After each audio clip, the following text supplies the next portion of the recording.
ada yang disebut sebagai menuju air aman, ya, menuju air aman. Apa yang dimaksud? Safely manage. Itu pengennya adalah air yang kita konsumsi itu sudah harus benar-benar zero E. coli. E. coli-nya nggak ada, tanpa harus dimasak, ya. Jadi harapannya itu adalah kita membuka keran di rumah, yang di tempat cuci itu, tempat cuci ya, pokoknya di tempat yang di rumah, terutama yang di tempat kita nyuci piring, ya, itu kita sudah bisa meminum air, ya kan? Karena yang kita khawatirkan, yang dikhawatirkan sebenarnya kan memang adalah E. coli, ya. Oleh karenanya, apa namanya? Oleh karenanya di Indonesia ini budaya memasak air itu sudah menjadi kebiasaan, ya. Harus dimasak. Bahkan kita menjadi juga terkecoh dengan disediakannya air isi ulang, ya. Yang notabene belum tentu juga terjamin kualitasnya. Kalian bisa cek, ya, bahkan mungkin kalau mau melakukan studi di beberapa air isi ulang, ya, yang bikin isi ulang itu apakah benar yakin tidak ada E. coli-nya, ya. Saya tunjukkan ya sebentar, ya. Walaupun mungkin ini sedikit salah mungkin, ya, temuan dari UNICEF, ya.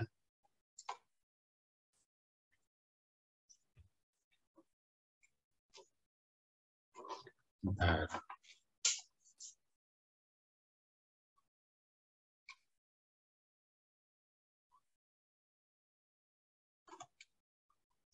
Bentar, ya.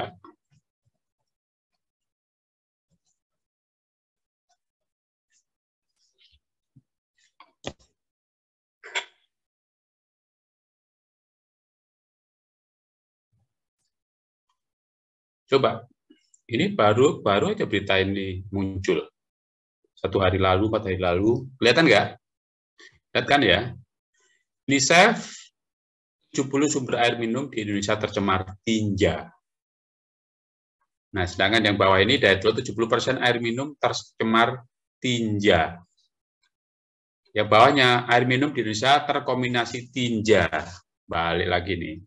UNICEF ungkap 70% air minum Indonesia tercemar tinja. Yang bawah 70% sumber air minum di Indonesia tercemar tinja.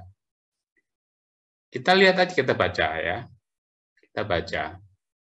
Ini ada yang mengatakan sumber air minum. Ada yang mengatakan air minum. Ada yang mengatakan air minum. Ya kan nggak benar semua ini beritanya, ya kan. Kalau yang dikatakan sumber air minumnya tercemar air minum, jangankan 100% bisa jadi iya.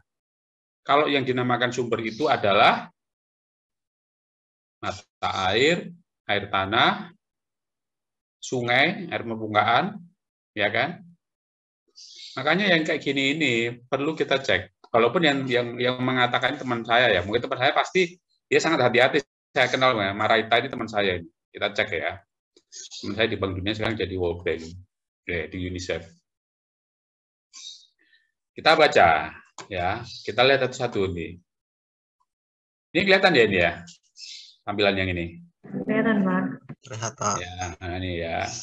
United Nations Children Fund Indonesia mengumumkan bahwa hampir 70% dari 20.000, jadi melakukan sampel pada 20.000 sumber air minum rumah tangga yang diuji di Indonesia dalam sebuah studi baru tercemar limbah tinja. Loh, kalau saya membaca ini aja, ya iyalah, ya kan. Kamu kalau misalkan 20.000-nya ngecek di sungai semua, pasti ya. Apalagi kalau sungai-sungainya di kota besar, pasti iya, ya kan. Entah itu air tinjanya dari manusia atau dari yang lainnya, hewan, burung dan sebagainya, orang mencuci, membersihkan sungai dan membersihkan sapi dan sebagainya ya. Kemudian bicara ini agak menyedihkan karena benar.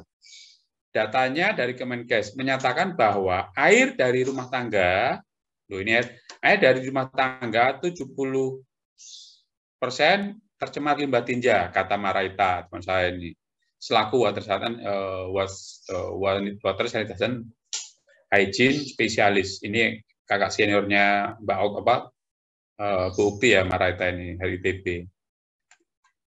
Maraita sebagai spesialis air sanitasi dan kebersihan mengaku prihatin. Oke. Itu sangat-sangat menyedihkan. Kenapa? Karena sebenarnya dampaknya juga tidak main-main.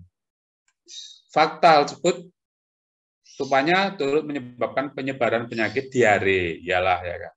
Kami melihat bahwa walaupun hampir 80% rumah tangga di Indonesia telah memiliki toilet, artinya sudah memiliki jamban, tetapi hanya 7% saja yang limbah tinjanya diolah dengan aman, sehingga bisa kembali ke lingkungan tanpa menyebabkan risiko pencemaran. Ya, oke.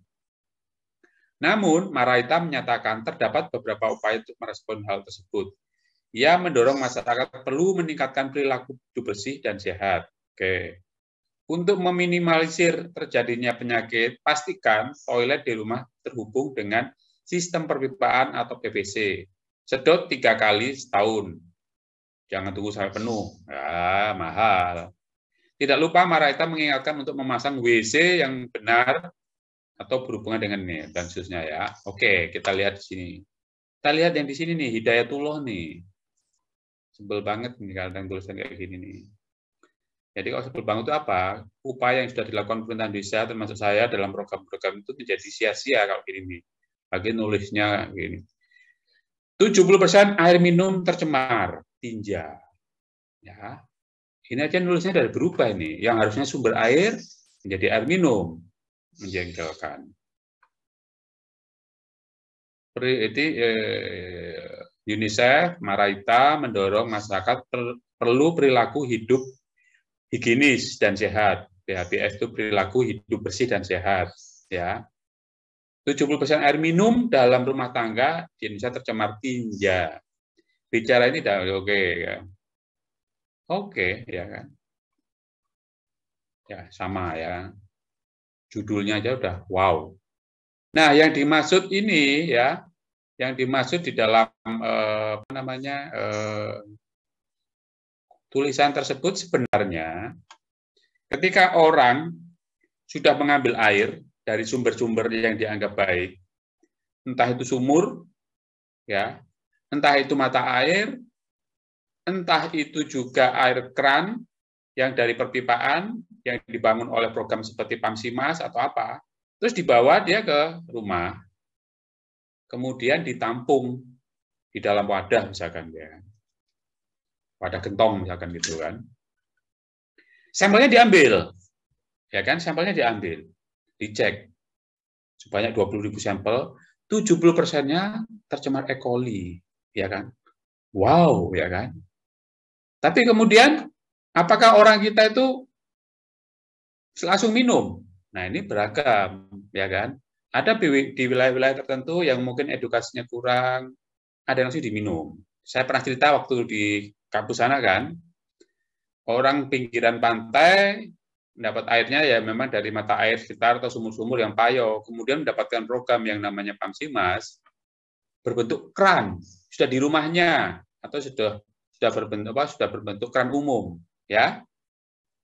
Karena sudah dalam bentuk keran yang notabene mereka tidak pernah melihat keran air mengalir, selalu diambil ember, selalu dia dari sumur, maka seketika itu juga, pada saat itu juga mereka langsung menganggap airnya itu sudah dianggap bersih. Ya kan? Dianggap bersih dari E. coli. Padahal tidak ada proses desinfeksi di dalam sistem perpipaan tersebut. Sampai di sini paham ya? Karena apa? Karena apa? Mengalirkan mata air yang jaraknya mungkin 5 kilo, 3 kilo, 2 kilo, ya, ke rumah dalam perpipaan, itu aja sudah merupakan effort, upaya khusus yang dilakukan pemerintah. Dari yang jauh didekatkan. Ya, dari orang yang biasanya jalan kaki 1 kilo, 2 kilo, habis waktunya, ya kan, didekatkan. Itu sudah capaian yang luar biasa karena membuat masyarakat menjadi produktif dan juga kapital per kapita penggunaan airnya menjadi bagus, artinya perilaku hidup bersih dan sehatnya juga menjadi baik. Ya, tapi di dalam sistem itu, SPAM itu belum dilengkapi dengan yang namanya desinfeksi. Oleh karenanya, perlu ada edukasi bahwa airnya dimasak, airnya dimasak, airnya dimasak, ya kan? Seperti itu. Kalau orang minum teh, minum kopi, pasti dimasak, karena kalau nggak panas kan nggak enak. Tapi, kalau orang-orang habis dari sawah, kotor, dan sebagainya, nyuci kakinya, nyuci cangkulnya, bahkan air yang mengalir, dia langsung diminum. Kan ini repot, ya kan?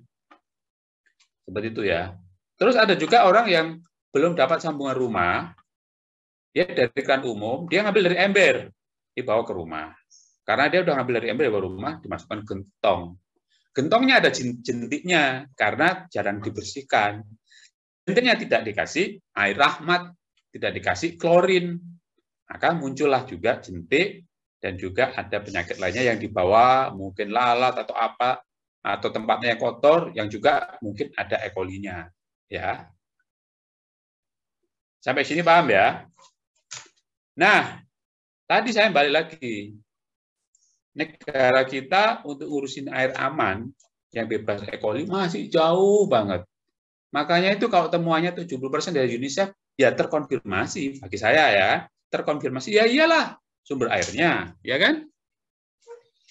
Ya, jangankan itu, PDAM yang di kota aja kalau kalian berani nggak? Sudah berani nggak atau sudah biasa meminum air PDAM yang kalian langganan PDAM di Bekasi itu? Langsung diminum di kran. Sudah biasa nggak? Halo? Atau mesti dimasak dulu? Apa? Nah, enggak kan? Atau kalian sebenarnya sudah langganan PDAM, tetapi juga beli air isi ulang atau air galon. Seperti saya ini juga begitu. Saya ini ada langganan PDAM. PDAM saya bagus, tekanannya kencang. Tapi buat nyuci, ngepel, nyuci baju, mandi, dan seterusnya. Saya air minumnya pakai beli air aqua ya kan, atau air isi ulang tertentu lah ya kan, punya lah ya. Itu bahkan ya itu yang saya minum pokoknya ya kan. Harganya per galon bisa 15.000 sampai 20.000. Karena saya mampu. Tapi kalau orang yang nggak mampu bagaimana? Ya kan? Mau nggak mau ya PDAM-nya itu dimasak, ya kan? Kan saya juga nggak bisa ngecek ya, PDAM ini punya E. coli atau enggak ya kan? Secara kualitasnya bagus, ya kan? Kadang-kadang memang baunya juga masih bau klorin ya kan? Oh berarti bagus nih ya kan? Seperti itu. Tapi kan nggak nyaman. Karena suatu ketika saya memasak air, ya air PDAM saya masak untuk saya minum air putih, jadi air putih ya kan? Pokoknya air sebagai air yang ya air putih ya kan saya minum. Rasanya kan nggak begitu enak ya kan? Soal rasa ya. Jadi soal rasa relatif dibandingkan air yang ya air isi ulang. Itu yang kemudian menjadikan apa namanya? Menjadikan saya atau banyak orang punya perilaku seperti itu. Ya kan? Karena apa? PDAM sendiri tidak menjamin ya, tidak berani menyatakan bahwa dirinya sudah nol E. coli, ya kan? Kalaupun akhirnya dia menjamin, dia bilang begini, sampai di titik air fluornya keluar dari PDAM, saya masih bisa menjamin bahwa airnya bebas E. coli. Tapi kalau sudah masuk ke rumah-rumah melewati banyak perpipaan yang sangat semeraut itu, dia sudah nggak bisa menjamin. Ya, kalau kalian membayangkan sistem loop-nya bagaimana di perumahan yang luar biasa padat, banyak berkilo-kilo panjangnya, yang kita nggak bisa ngontrol, ya kan? Ada kebocoran, ada yang tumpukan sampah, ada lidi, ada sebagainya di situ, kita nggak bisa jamin. Tiba-tiba yang PDAM yang jaraknya mungkin 5 kilo dari saya, wah, di rumahnya Pak Trimo, ternyata air PDAM-nya ada coli. Tapi mungkin rumah yang dekat dari PDAM-nya mungkin tidak, ya kan? Nah, seperti itu kan berarti dia nggak boleh jamin. Ya kan? Kenapa? Karena memang perpipaannya sendiri. Kalau kita ngomong spam, perpipaan sendiri masih belum juga cukup baik, ya kan? Saya dulu kerja di Lipo Karawaci, ya tahun 97 sampai 99, ya kan? Itu Lipo Karawaci sudah investasi untuk menggunakan pipa khusus, pipa HDPE, ya kan? Dulu dianggap sebagai pipa wow, ya kan? Pipa khusus, pipa HDPE yang diharapkan bahwa ketika menggunakan itu, kemudian airnya diproses dari instalasinya mereka sudah siap diminum. Karena air bakunya dari air bakunya dari Lipo Karawaci itu adalah air bakunya dari PDAM. Air bakunya aja dari PDAM berarti sudah bersih. Diolah lagi sama mereka menggunakan pengolahan lanjutan dan juga ozon, ya kan. Wah, berarti bagus nih kan. Makanya dia investasi perpipaan. Harapannya memang perpipaan itu yang ke rumah-rumah itu langsung siap minum. Saya nggak tahu sampai sekarang ini. Ya itu juga manajernya itu senior saya itu di Bukarawi sampai sekarang kerja di sana terus sampai atau dia nggak bisa pindah kayaknya dia. Nah seperti itu. Tapi pada kenyataannya pipanya di Lipo Karawaci yang bisa dikuasai mereka sendiri, di manage sendiri pun juga bermacam-macam. Yang ada pipa sebelumnya itu dari PVC, kemudian pipa transmisinya yang di luarnya Lipo Karawaci itu juga dari Tangerang, ya kan. Jadi nggak bisa jamin, ya kan. Seperti itu. Kalaupun diklasterkan yang sini aja HDPE, yang sana PVC, juga ya mungkin sekarang sudah mungkin ya seperti itu ya. Terus kemudian baik lagi ya soal disinfeksi tadi ya. Makanya itu kita seringkali yang orang-orang kota ya, selain punya PDAM, selain punya sumur bor ya kan, air minumnya pakai air isi ulang. Nah, air isi ulang itu sekali lagi, nanti kalau kalian melakukan studi air isi ulang ya kita lihat ya, kita browsing-browsing aja hari ini ya. Itu juga ada yang mengatakan banyak air isi ulang ya. Kualitas air isi ulang E. coli.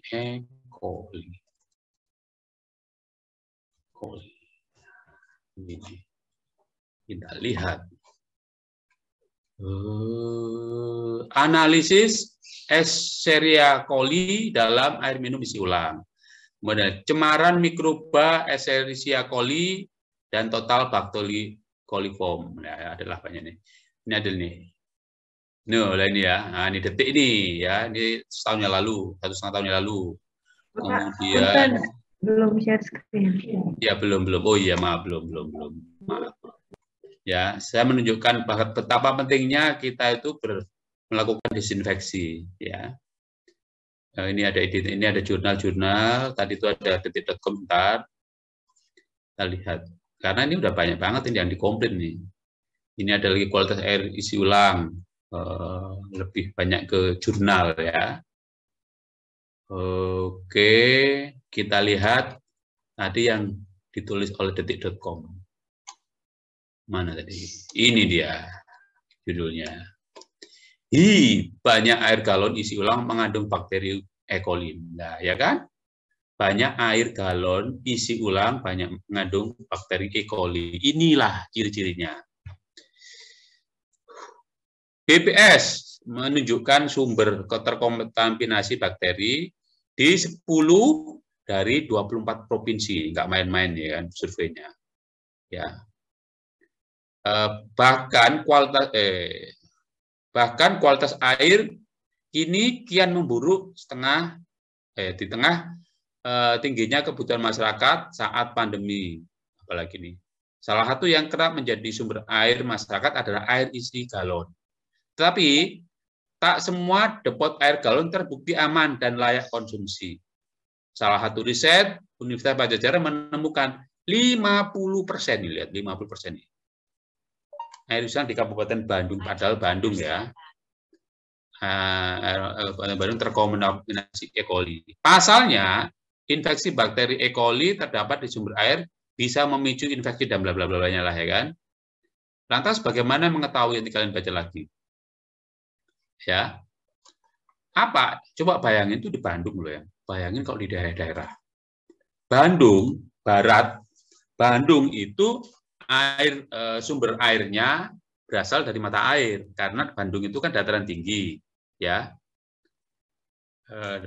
dataran tinggi ya. Jadi kemungkinan airnya adalah dari mata air. Anggap nih sumbernya aman nih, mata air nih ya kan. Bahkan yang sebenarnya dijual di pinggir-pinggir di sekitar rumah kalian tuh. Kan kalian pasti lihat ya, ada truk ya. Truk dari air pegunungan mana itu? Gunung Gede atau mana itu kan ya. Si pengelola air isi ulangnya beli ya, kemudian diisilah di galonnya mereka, galon apa namanya, tongnya mereka yang kemudian dipakai sebagai air isi ulang, ya kan? Kalau itu benar dari air mata air dan mulai dari hulu itu sumbernya udah benar, karena dari mata air kita nggak tahu ya. Dari mata air itu pengelolaan mata airnya bagaimana? Apakah mata airnya terlindungi? Kita nggak tahu. Yang kemudian diambil oleh si truknya itu, ya kan? Terus truknya itu apakah rajin dibersihkan? Kita juga nggak tahu, ya kan? Kemudian sampai di depo isi ulang, ya kan? Ditampung di tongnya mereka dulu. Tongnya apakah dibersihkan? Kita juga nggak tahu, ya kan? Kita nggak tahu. Aslinya dibersihkan, misalkan. Dipakailah dia pakai ultrafiltrasi, misalkan ya, atau mikrofiltrasi. Cek lagi apakah dia ultrafiltrasi atau mikrofiltrasi, kita nggak tahu. Anggap aja ultrafiltrasi yang agak bagusan daripada mikro. Oke. Ya kan? Pakai itu. Terus kemudian seberapa kali dia mencuci filternya? Ya kan?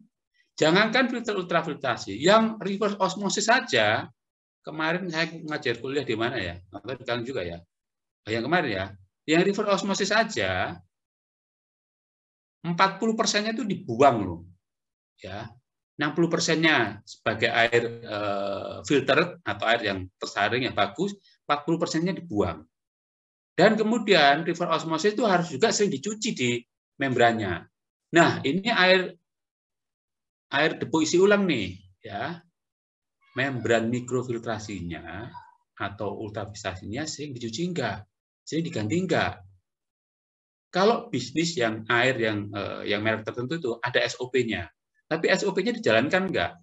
Setelah sekian pemakaian harus dibuang, harus dicuci, harus diganti, ya. Nanti pencucian galonnya, ya kan. Kemudian karyawannya sendiri, ya kan, mandi enggak mereka, bersih enggak, ya kan, seperti itu loh, ya kan. Toh pada ujung-ujungnya air galon yang kalian beli harganya 5.000 sampai 7.000 itu dibawa pulang, kalian masak lagi, ya, dimasak lagi ketika minum teh atau minum kopi. Nggak tahu kalau ada yang langsung diminum, ya kan? Karena taruh di dispenser, ya kan, airnya dingin, dispensernya dari panas sama dingin, dipencet, dingin, diminum, ya kan? Nggak dimasak lagi. Kalau saya minum kopi pasti saya masak lagi. Kalau minum kopi airnya nggak mendidih nggak enak, ya. Mendidih aja udah mati airnya, kan? Seperti itu. Tapi kalau air biasa ya langsung saya minum, ya kan? Seperti itu. Sampai di sini paham? Ya? Oke. Halo? Karena kalau soal teori desinfeksi, kemarin sudah kita ngomongin ya. Ada pertanyaan nggak? Atau ada yang nyimak nggak ya?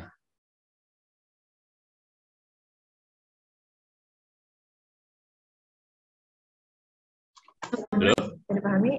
Java bisa paham? Ya. Saya mencoba pelan-pelan ya tadi ya. Saya juga ngasih contoh-contoh nyata langsung di dalam kehidupan kita sehari-hari. Oke ya.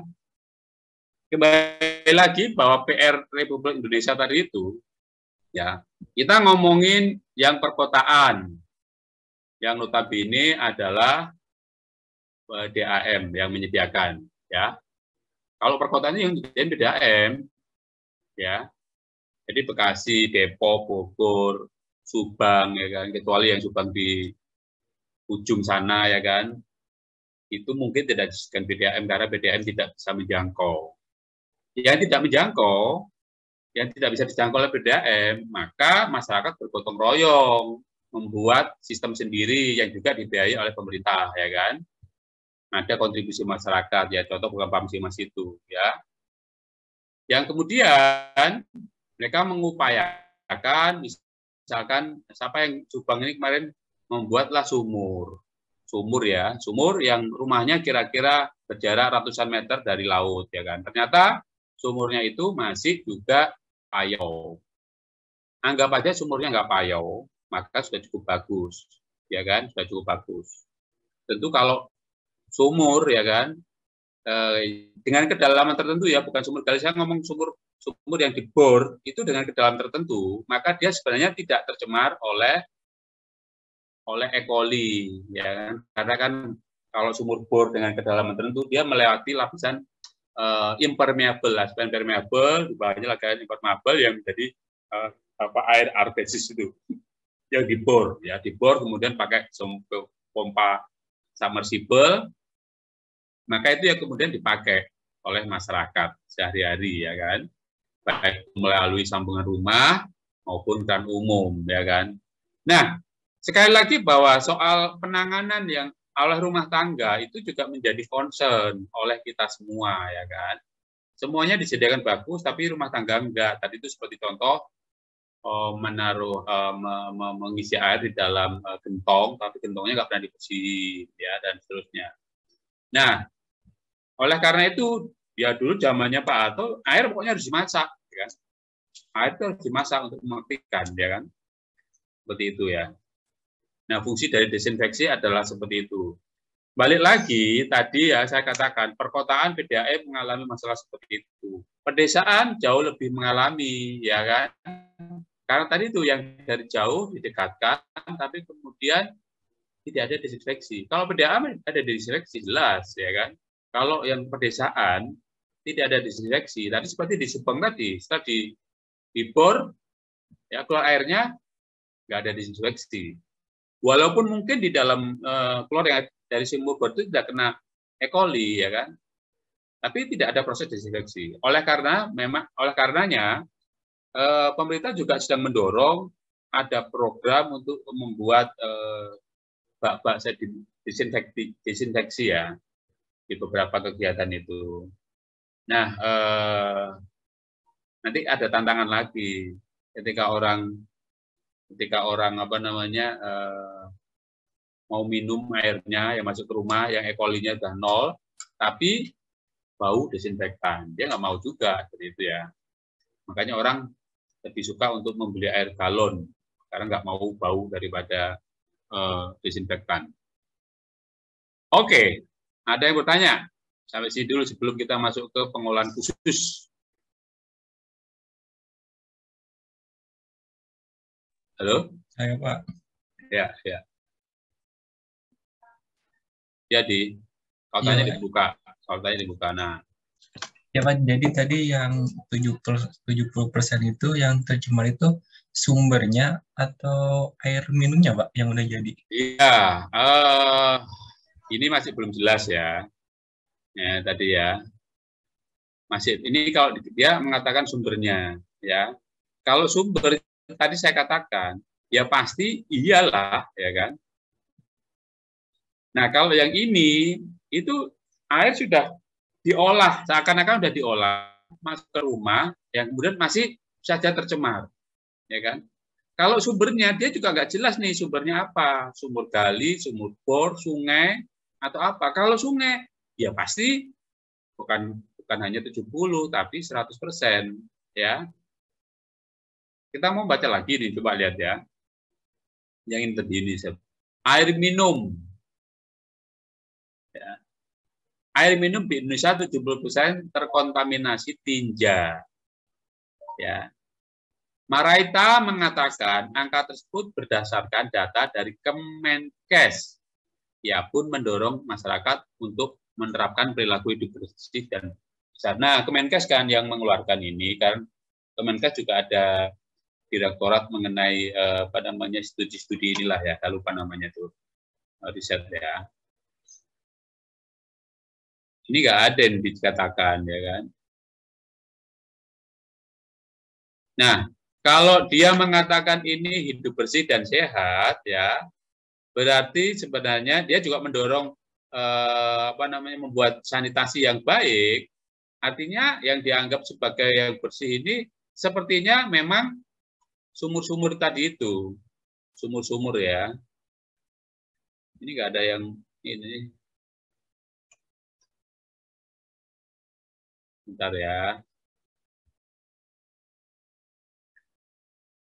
Press release-nya nggak resmi kayaknya nih.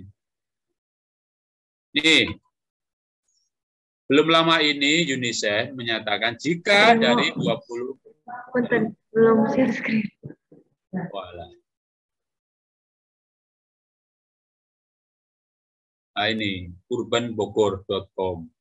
Belum lama ini UNICEF Indonesia menyatakan jika dari 20.000 sumber air minum rumah tangga yang diuji di Indonesia dalam sebuah studi ternyata tercemar limbah tinja, ya. Diungkapkan oleh UNICEF, yang tercemar limbah tinja turut menyebabkan penyakit diare, ya kan. Oleh karena itu perlu ada program kampanye, yaitu sanitasi aman, Kemudian terkait hal tersebut, UNICEF meluncurkan kampanye bertajuk Dihantui Tai. Ya, ini juga kreativitas ya. Nanti kalian juga kayak gini nih, kerjanya kayak gini nih kalau kalian bekerja di organisasi-organisasi ini. Ya, Dihantui Tai. Kampanye ini bertujuan memberikan pemahaman kepada keluarga Indonesia tentang sanitasi aman, dampak pencemaran sumber air oleh tinja terhadap. Kampanye ini dilaksanakan daring, loh. Dia nggak menyatakan itu. Ini juga mereka nggak berani menyatakan bahwa ini sumbernya apa, ya kan? Ini gimana ini? Nah, ini kan dihantui programnya, dihantui tai.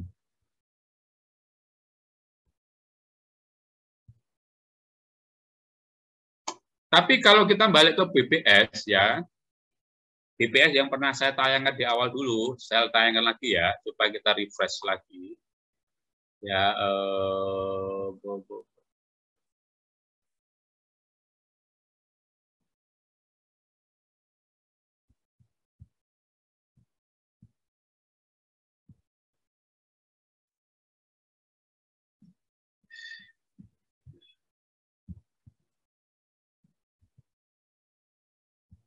bentar ya. Kok saya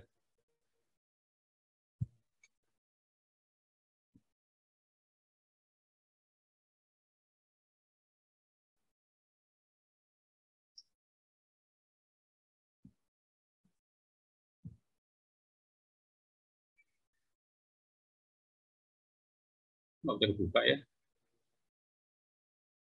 Bentar ya.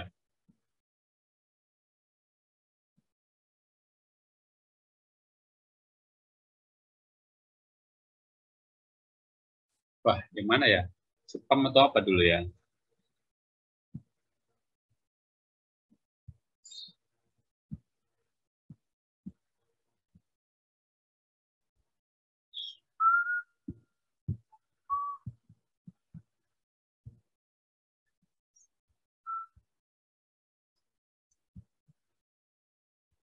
Kuliah apa dulu ya? Yang BPS dulu, yang katakan apa ya? Spam kali ya? Bukan ya? Saya lupa ya.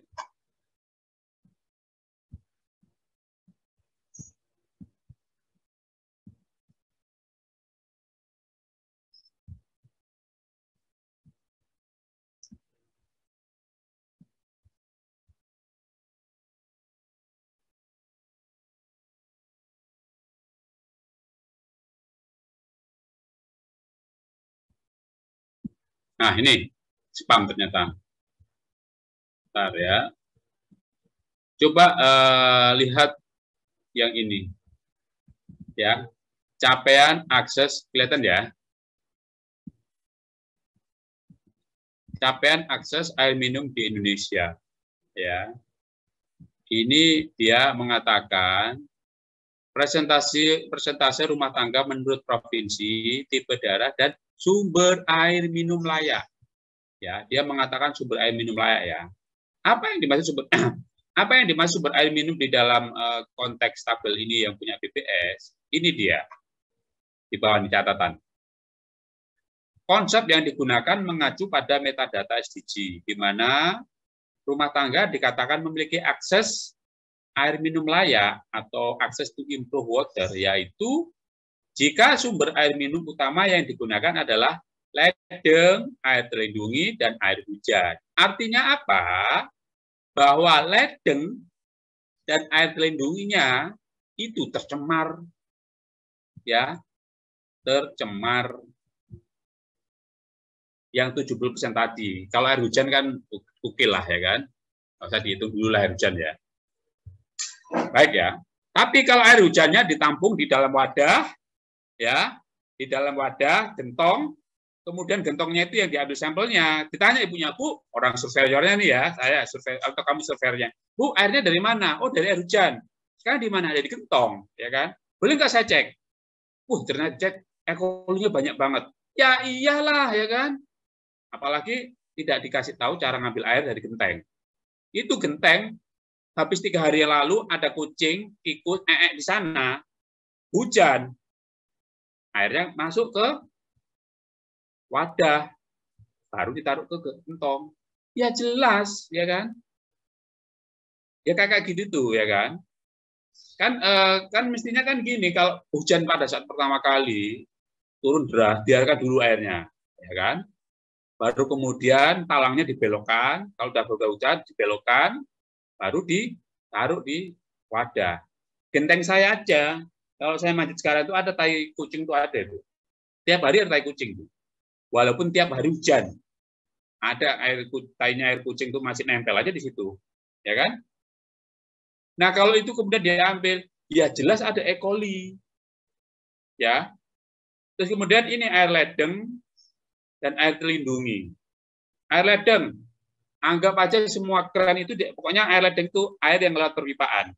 Baik itu dari PDAM, dari program A, B, C, maupun dari pompa, maupun dari sumur kalian yang kalian bor, atau air pompa itu dianggap sebagai air ledeng. Juga air terlindungi, mata air terlindungi, sumur terlindungi, dan sebagainya. Dicek semuanya itu. 70%-nya adalah tercemar limbah E. coli. Ya. Paham ya? Saya nggak mau debat teman saya sendiri. Saya yakin juga dia ngambil data dari Kementerian Kesehatan. Kalau saya tunjukkan data ini, dah bingung dia juga, ya kan? Oke ya, ada pertanyaan? Paham Aldi? Nah, kemudian kenapa kita harus menghilangkan E. coli? Karena kita punya tujuan di dalam pembangunan di Indonesia dan juga SDG. Ini SDG ini, yaitu adalah safely managed drinking water. Ya. Layanan air minum yang dikelola dengan aman. Nah, azan dulu ya, bentar ya.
Oke. Jadi ini ya tujuan indikatornya SDG itu ini ya. Ini dari SDG diturunkan ke dalam yang namanya program-program, proyek dari kementerian yang terkait. Yang kedua, ini lihat nih. Tadi ngomong sanitasi juga si UNICEF-nya. Layanan sanitasi yang dikelola dengan aman.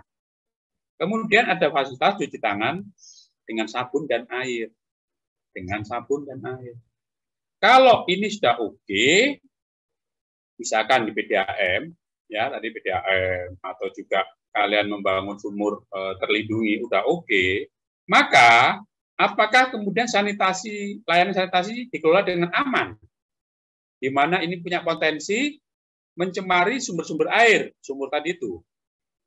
Kalau ini oke, ini enggak oke, muter-muter aja nanti ya kan, tercemar juga airnya ya kan. Ya. Sanitasi ini aman, bagus. Kemudian kebiasaan cuci tangannya enggak ada. Kamu habis makan, cuci tangan. Habis BAB, cuci tangan, enggak pakai sabun. Habis itu kamu makan nasi uduk, nasi padang, enggak pakai piring, enggak pakai sendok, ya kena diare. Maka saya kan bilang kemarin ya, kalian yang kos-kosan, yang kena tipes, kena diare, pasti jorok. Udahlah, saya jamin kalian pasti jorok. Ya, makanya itu sangat hati-hati kalian jauh-jauh kuliah, nggak jauh juga ya, jauh-jauh kuliah, hidup yang bersih dan sehat. Ya, WC-nya dibersihin. Kebiasaan cuci tangan pakai sabun, airnya mengalir, ya. Paham sampai sini ya? Nah, dari beberapa pasal yang saya ajarkan ke kalian, sekarang adalah teknologi air minum, kemarin spam, ya begitu akhirnya, ya. Sudah mulai paham ya? Kita mau menyediakan air bagi masyarakat yang sumbernya jauh. Ya, pakai spam. Cara ngitungnya bagaimana? Pakai spam, ya kan? Yang diajarkan itu ya pakai spam. Pertumbuhan dulunya berapa, diameter berapa, tekanan berapa, air bisa mengalir berapa, pakailah spam. Dalam konteks kualitas airnya, maka dikelola menggunakan teknologi pengelolaan air minum, ya kan? Teknologi pengelolaan air kuliahnya hari ini TEPAM, ya kan? Kuliah hari TEPAM. Maka kita belajar pengelolaan air minum. Lebih kompleks lagi adalah pengelolaan air minum yang seperti PDAM. Kalau ngajari yang mata air, 2 minggu kelar udah kuliahnya, ya kan? Kalau mata air, ya seperti itu kan? Ya, dari itu. Pada kenyataannya apa? Nanti kalian akan bekerja menghadapi segala macam air baku, ya. Tiba-tiba Aldi dikirim ke Kalimantan, ketemu air payau, air gambut. Waduh, nggak diajarkan Pak Trimo nih ya kan, air gambut. Oh, saya panggil lagi kamu nanti ya. Saya udah ajarkan ya, instalasi pengelolaan air minum gambut itu apa ya kan, pelajari dulu. Gambut itu air organik, pH-nya rendah. Kalau pH rendah harus dinaikkan dulu. pH-nya keruh, keruhnya harus dihilangin. Berwarna, warnanya harus dihilangin. Oh, jadi bening. Nah, udah kan? Bening. E. coli-nya sekarang dibunuh E. coli-nya. Pakai apa? Desinfeksi. Selesai sudah. Oh, selesai itu. Kamu berarti jadi operator kalau begitu. Ya kan? Selesai itu. Kamu bertanggung jawab di rumah tangga. Gimana dia mengelolanya? Ya. Di mana dia menaruhnya? Dia bagaimana kebiasaan cuci tangannya? Bagaimana kebiasaan perilaku hidup bersih sehatnya? Kamu juga mikir di sana. Nah, kalau kamu udah mikir seperti itu, kamu layak sebagai seorang ahli Watsan. Kamu layak jadi kepala dinas PUPR di kabupaten mana gitu kan. Kamu layak sebagai direktur PDAM dan direktur PDPAL, seperti itu. Kamu layak kalau bahasa Inggris bagus, S2, S3 kamu bisa bekerja di WHO, di UNICEF dan sebagainya ya. Sampai di sini paham ya? Saya pikir udah lah ya.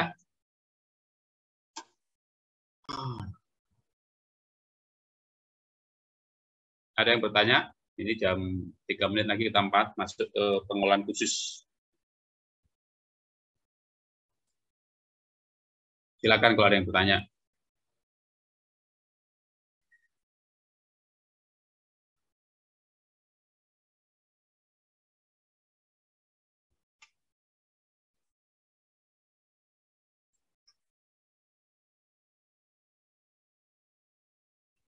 Udah, nggak ada? Bukti ada tambahan? Halo? Oh, ya Pak. Sejauh ini belum ya Pak. Cuman ini teman-teman mungkin teman-teman ngerasa kayak masih bingung gitu ya. Nanti tuh kalau misalnya aslinya seperti apa gitu ya bekerjanya gitu. Nggak masalah gitu. Emang saat ini mungkin baru tahu secara teoritis, tapi nanti pemahaman akan seiring bertambah dengan pengalaman teman-teman. Jadi pengalaman apa yang Pak Trimo punya gitu, itu jadi catatan sekarang gitu, supaya nantinya pas teman-teman beneran kerja, jadi agak lebih familiar gitu, nggak belajar dari nol, kayak gitu sih paling. Ya. Jadi sebenarnya ada yang kurang kita belajar, yaitu sanitasinya, ya kan. Biasanya saya ngajarin air minum, spam, instalasi pengolahan minum, dan sanitasi juga saya ajarkan. Ini saya nggak ngajarin sanitasi. Karena kalau udah sanitasi, lepas nanti kalian, ya kan. Membuat sanitasi, teknologi sanitasi, kemudian perilaku sanitasi, dan sebagainya itu ada juga mata kuliahnya. Tapi oke lah, mungkin nggak tahu semester kapan ada sanitasi ya. Baru kemudian kalian komplit, Watsannya komplit akhirnya. Oke. Masih ingat mengenai kuliah di minggu ketiga kalau nggak salah ya, yang gambar ini ya. Nah, ini yang dulu dasar-dasar proses pengolahan, ya kan?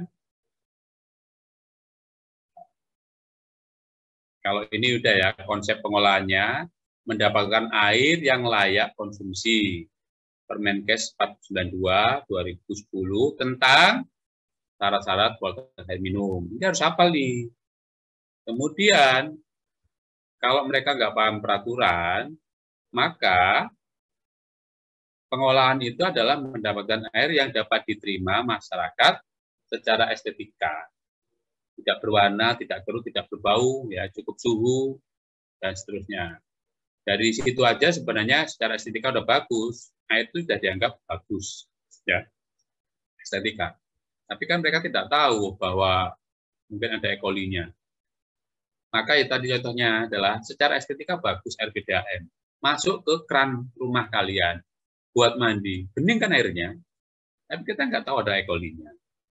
Kamu baik lagi di air usilan depo. Wah, air usilan depo nih pasti bagus ya. Nah, setelah kalian belajar bersama Pak Trimo dan Bu Okti, kalian jadi paham nanti bahwa semua itu akan butuh proses. Ya, tadi itu ada hal-hal yang secara teknis, secara non teknis tidak kalian lihat, ya kan? Seperti tadi itu, misalkan ya penggunaan membran filter, mereka nggak nyuci, bahwa setiap berapa kubik sekali, ya kan? Itu harus dicuci. harus di backwash. Backwash tapi backwash membran, ya kan? Masih ingat juga sedimentasi, kemudian filtrasi. Filtrasi itu ya nggak bisa selamanya dia akan memfilter. Tentu harus di backwash, ya, dicuci. Padahal itu sudah melalui proses koagulasi, flokulasi, sedimentasi, dan filtrasi. Kalau nggak dicuci akan klok. Airnya tidak bisa mengalir ke filter, ya, ataupun kalau mengalir, pasti juga banyak bakterinya, juga keruh, makanya difilter, di backwash. Sama juga dengan filter membran, baik itu mikromembran, ultramembran, maupun juga reverse osmosis. Tetap harus dibersihkan. Ya. Mengulang lagi, reverse osmosis itu 40%-nya dibuang. Dibuang untuk mencuci, dibuang untuk yang lain-lainnya, pokoknya dibuang. Kemudian, mendapatkan air dengan biaya pengolahan yang terjangkau. Ini penting kan? Yang terjangkau. Pernah saya katakan, teknologi apapun ada. Asal nggak ada isu soal duit, ya. Tapi nanti nggak bisa dijual. Warga nggak bisa, operator nggak bisa mengoperasikan. Peralatannya mahal, ya, dan seterusnya, ya. Nah, ini pengolahan lengkapnya kan begini.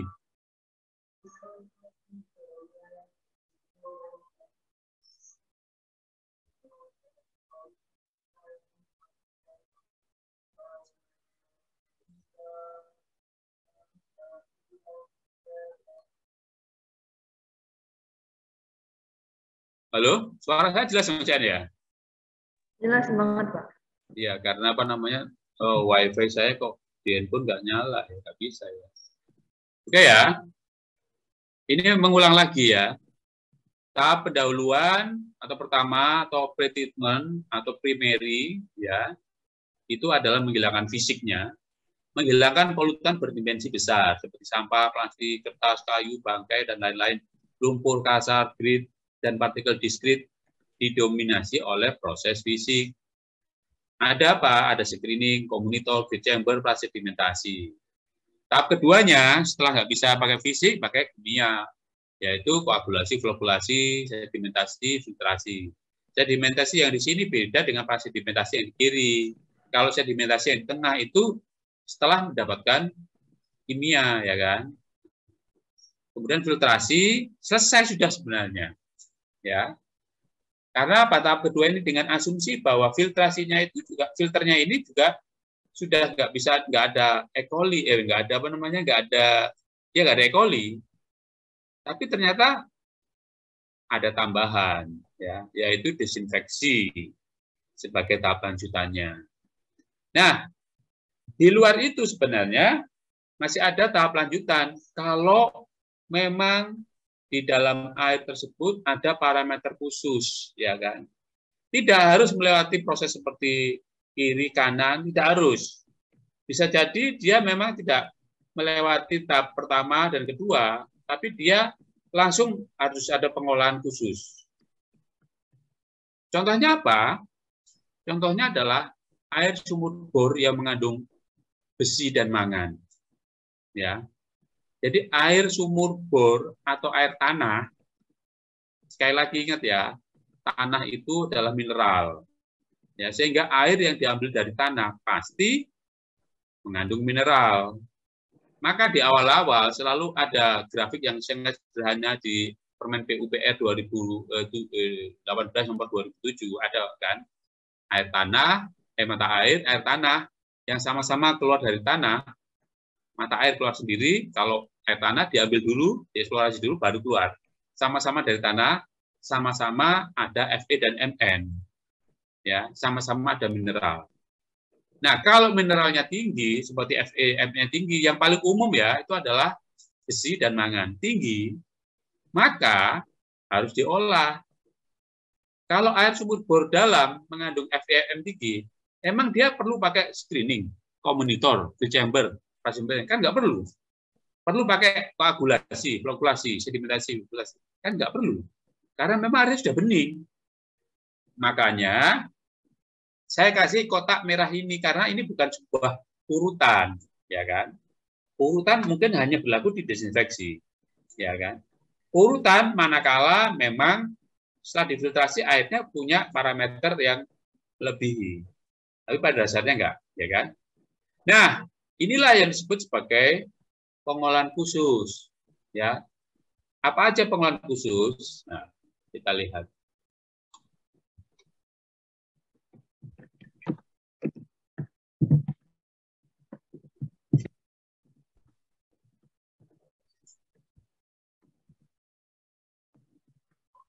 Pengolahan khusus. Ini dia. Ini banyak teorinya ya.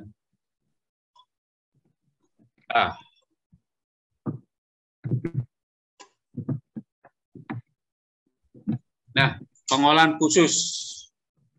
Pengolahan khusus ada transfer gas. Metode penyisian transfer gas. Transfer gas itu ya gas dikasih di udara. Blower, aerator itu adalah transfer gas. Oksigen dimasukkan dalam air. Ya. Di blower, di spray. Ya. Yaitu adalah penyisian besi dan mangan, penyisian amonia, penyisian karbon dioksida, penyisian bau dan rasa. Yang sesuatu yang ada mineralnya, yang menimbulkan bau-bau itu biasanya dihilangkan dengan yang namanya transfer gas. Ya, bayangannya jangan gas-gas apa gitu ya. Ya O2 itu adalah gas, memberikan udara melalui blower, aerator, dan sebagainya. Termasuk di gambar ini, cascade aerator. Ya, air raw waternya diterjunkan nih. Yang di bawah aerated water, air yang teraerasi. Gimana aerasinya? Ya ini kan kalau air mengalir kan biur, ketemu udara, ada turbulensi. Biur, ketemu udara, ada ya, biur, ketemu lagi udara. Lama-lama airnya sudah nggak ada kandungan besi dan mangannya. Ingat juga video mengenai penghilangan FMN yang di keran itu, ya, yang ada 3 bak itu, nah itu juga. Nah, selain transfer gas ada lagi presipitasi kimia, penurunan kesadaran, oksidasi besi dan mangan, penyisian logam berat. Presipitasi itu apa? Ya kayak endapan lah ya, endapan yang menempel di lapisan. Presipitat yang kemudian dia menempel di dalam kayak kerikil, yang endapan lah namanya endapan. Tapi dia tidak mengatakan sebagai sebuah sedimentasi ya. Oke ya. Kemudian adsorpsi. Teori absorpsi, penyisian bau, rasa, dan warna, penyisian bahan organik. Adsorpsi, diserap, penyerapan, sampai ke dalam-dalamnya. Kalau A pakai B, hanya luarnya aja, nempelnya. Kalau ini sampai dalam-dalamnya, adsorpsi. Penyisian bau, rasa, dan warna, diabsorb. Kemudian penyisian bahan organik. Ya, karena yang organiknya juga diserap ya mereka. Karbon aktif itu adalah semacam absorpsi. Pengolahan khusus lainnya adalah filter membran. Ya, tadi katakan ya. Kenapa kok pengolahan khusus? Karena kalau udah pakai filter membran, kan dia nggak melewati fisik. Komunitor, screener nggak ngelewati koagulasi, flokkulasi. Maka air isi ulang di depo-depo itu ya masuk dalam pengolahan khusus. Karena dia menggunakan filter membran. Ya. Mikro, ultra, dialisis, elektrodialisis, atau reverse osmosis. Kemudian pertukaran ion, tipe dan karakteristik resin. Jadi menggunakan resin ya, resin itu ya bahan kimia lah ya, kayak apa namanya, ya resin, ya pengoperasian, penurunan kesadaran dan demineralisasi, menghilangkan mineral, penyisian krom, penyisian nitrogen. Oke, masuk ke transfer gas. Transfer gas adalah perpindahan gas dari fase gas ke fase cair. dalam bentuk terlarut atau sebaliknya. Transfer gas melibatkan kontak antara gas dengan air yang menyebabkan berpindahnya suatu senyawa dari fase gas ke fase cair atau menguapnya suatu senyawa dari fase cair menjadi fase gas. Dia menguap, ya. Itu juga transfer gas ya. Faktor yang mempengaruhi suhu, kejenuhan kelarutan, karakteristik air, derajat turbulensi. Ingat ya, waktu kuliah basic dulu dasar ya. Suhu, ya kan? Suhu dingin, suhu panas, kalau sama-sama ada O2-nya di dalam suhu itu, maka segar mana? Ya waktu itu ya. Kemudian koefisien penyerapan, suhu ya, koefisien penyerapan, gas meningkat seiring dengan keairan suhu dan sebagainya. Ini sudah dibahas di awal. Ya. Kejenuhan larutan. Konsentrasi jenuh gas tergantung pada derajat salinitas, keasaman air, suhu, dan tekanan parsial gas yang berkontak dengan air. Ini kayak dengan volatilitas ya. Ya. Kemudian karakteristik air. Dalam prakteknya terdapat perbedaan nilai koefisien untuk air bersih dan air limbah. Air yang mengandung materi tersuspensi atau surfaktan seperti deterjen. Demikian juga dengan nilai kejenuhan air bersih dan limbah. Kejenuhan itu ada kalanya terkait dengan dissolve oksigen, kekentalan, ya. Viskositas kok vokalnya, viskositasnya air ya. Kemudian kalau air limbah ya ada istilah DO, COD, BOD ya. Kemudian derajat turbulensi. Nah, ini dia. Karena dia mentransfer gas ke dalam cairan, maka semakin dia turbulen, semakin bluk-kutuk turbulen, maka semakin banyak oksigen yang masuk atau gas yang masuk di dalam air. Ya kan? Kalau dia laminer ya nggak ada, ya derajat turbulensinya, karena dia derajat turbulensi, bukan nilai Renault, ya kan? Jadi turbulensinya, turbulensi akan menurunkan derajat tahanan liquid, film atau merusak interface, iyalah ya. Kemudian turbulensi akan meningkatkan laju perpindahan massa gas karena terjadi kecepatan laju pergantian permukaan bidang kontak. Oke.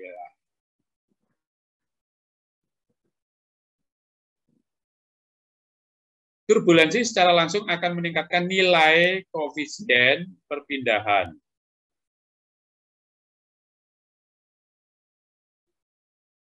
Oke.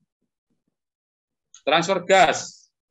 Ada dua istilah dalam transfer gas, yaitu bermakna khusus aerasi dan stripping. Apa bedanya? Aerasi merupakan salah satu proses dari transfer gas yang lebih dikhususkan pada transfer oksigen dari fase gas ke cair. Transfer oksigen ya. Kalau stripping merupakan salah satu dari transfer gas yang lebih dikhususkan pada transfer gas dari fase cair ke gas dibalik ya. Stripping dalam pengolahan air dimaksudkan untuk menyisihkan kandungan gas terlarut seperti amonia, CO2, hidrogen, sulfide, organik volatile, dan sebagainya. Nah, kebalikannya kalau ini. Caranya bagaimana ya transfer gas ini? Mekanik, difusi, gravitasi, jatuhan, semprotan. Mekanik, difusi, gravitasi, jatuhan, dan semprotan. Kalau transfer mekanik ini dia berputar dia, ya ada motor, ada pedalnya, dia berputar dia, ya, mekanik. Ya, dia menggunakan propeller, turbin, aerator, draft tube, ya kan. Ada pengaduknya tenggelam dan ada pengaduk yang di permukaan, ya ini ya. Ini ada ya, kalau ini mungkin tenggelam ini, ada di permukaan nggak tahu. Kemudian transfer gas difusi. Ya, kalau difusi ini ada kompresor, ada beluduk-beluduknya ya, ada gelembung. Jadi metode difusi adalah transfer gas dari udara bertekanan yang diinjeksikan ke dalam air. Injeksi udara berlangsung dalam bak besar melalui diffuser. Nah, dia diffuser berarti diffuser berpori, pipa yang dilubang-lubangi seperti pori, ya berbentuk plat atau tabung. Nanti akan ketemu gelembung-gelembung udara ya. Gelembung yang dihasilkan oleh diffuser diklasifikasikan menjadi fine dan coarse bubble. Maksudnya itu nanti gelembungnya lembut atau yang bulu kutubnya gede, ya. Gelembungnya gede-gede, ya gede-gede. Kemudian pecah di tengah jalan, ya. Nah itu kan banyak menimbulkan turbulensi. Kalau yang lembut ya kan juga bisa, ya.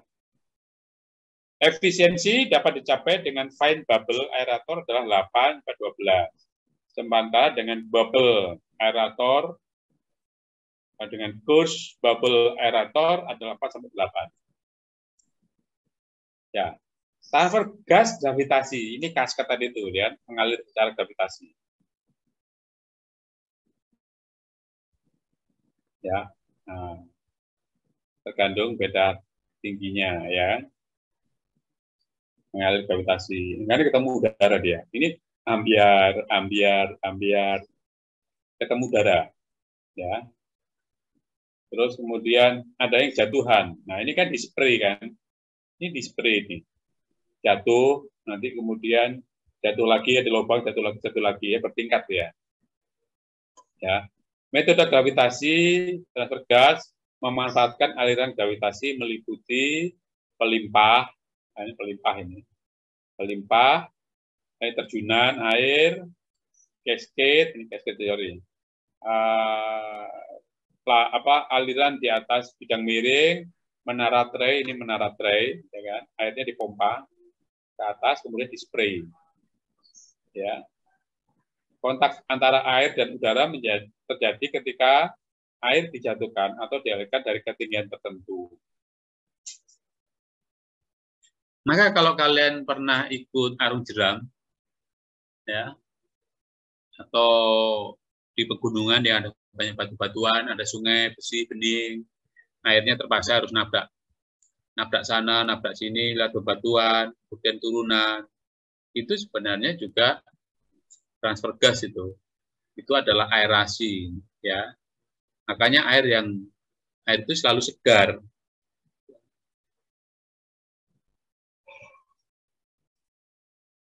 Kemudian aerasi jatuhan bertingkat tadi udah, kombinasi jatuhan dan pengudaraan.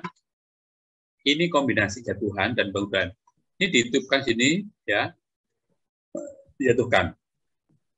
Ya. Kemudian ini juga ini tabung, airnya dispraykan, dijatuhkan. Ya, ini kan dijatuhkan nih, gelembung-gelembungnya, spray ya. Ini rumusnya.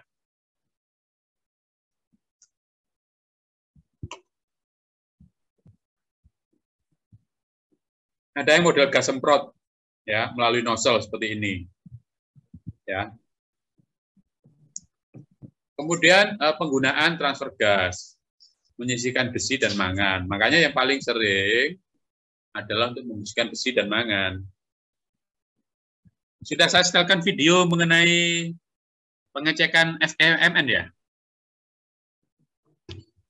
Ya pakai indikator kan itu ya? Ya betul ya. Nah itu dulu juga gitu. Saya harus datang ke lokasi di Muara Enim, Ogan Ilir kalau nggak salah. Karena warganya itu membuat sumur bor dalam 60 kalau nggak salah. Tapi ternyata dia mungkin kualitas daripada sumurnya nggak bagus. Atau memang di tanahnya tersebut kondisi geologi tanahnya itu adalah mineral tinggi, maka menyebabkan besi dan Mn-nya tinggi. Oh, ya apa?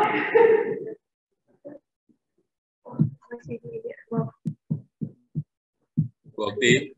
Ya Bapak, lupa di mute. Ya. Ya, tinggi ya. Nah, itu saya datang ke sana, ngecek, dan memang benar tinggi. Setelah tinggi, kita merekomendasikan untuk kalian bikinlah semacam ini, ya, semacam begini, ya kan. Ini ada aerasi, ini ada kerikilnya, ya kan. Kemudian dia nyemprot lagi bawah, ada kerikilnya lagi, bertingkat-tingkat seperti ini. Tapi waktu itu kita nggak seperti ini persis, nggak. Cuma hanya dua kali ini, ya kan, untuk mengurangi besinya, karena kita sudah tahu, ya kan. Nah, seperti itu ya.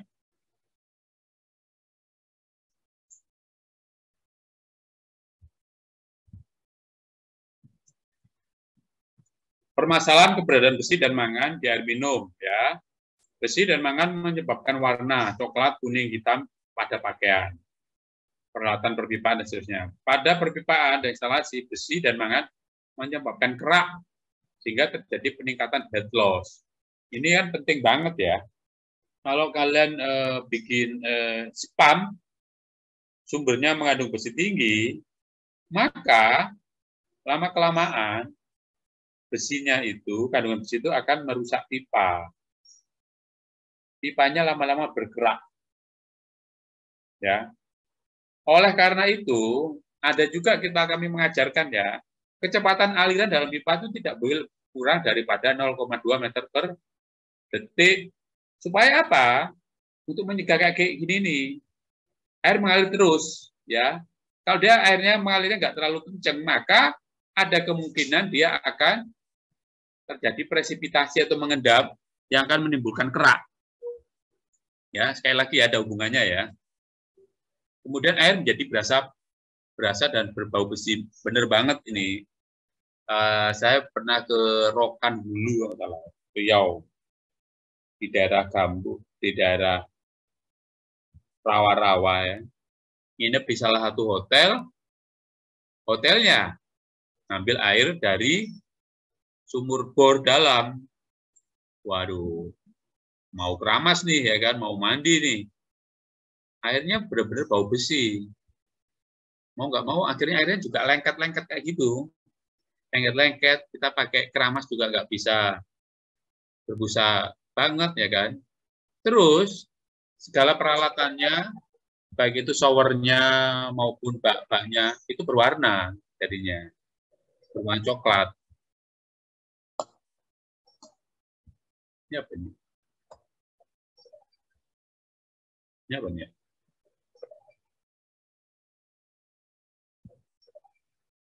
Apa ini ya? Bentar. Ini apa ya? Halo? Waktu apa ya dia? Halo? Ya, Pak. Bunyi apa ya? Kenapa? Bunyi apa ini? Bunyi apa, Pak? Saya nggak dengar apa-apa. Bunyi ada telepon ini. Telepon apa namanya? Kayak panggilan melalui laptop ini loh. Nggak ada sih, Pak, kalau saya mah. Nah, udah berhenti nih kayaknya. Loh. Oh, anakku, bentar ya. Bentar ya. Iya, Pak. Bentar ya. Oh, kenapa tuh begini?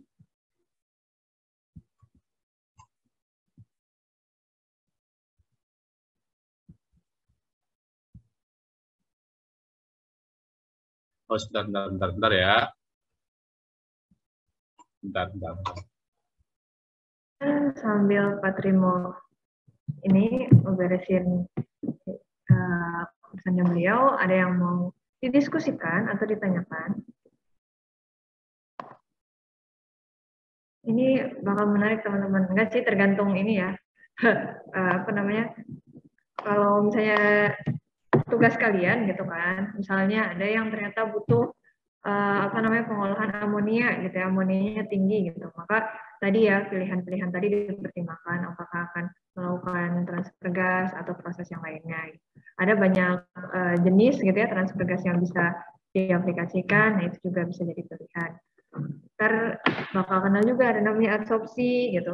Nah, itu tuh yang kemarin saya sempat singgung juga sih, kalau misalnya ternyata sumber air minumnya teman-teman itu membutuhkan ya, kayak ada rasa, ada bau gitu. Nah, itu bisa dikurangi atau dihilangkan melalui pemrosesan, yaitu dengan absorpsi. Jadi, saya mau cerita dikit dulu waktu. Tapi kalau saya dulu bukan ini ya, bukan air minum, tesis saya terkait air limbah. Saya juga melakukan transfer gas, gasnya itu pakai ozon.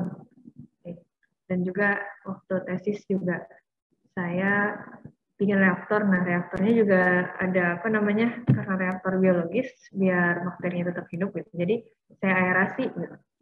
Gitu. Jadi ya nanti kalau misalnya pas teman-teman belajar air limbah gitu ya, proses aerasi ini atau transfer gas ini akan lebih familiar gitu atau lebih sering digunakan.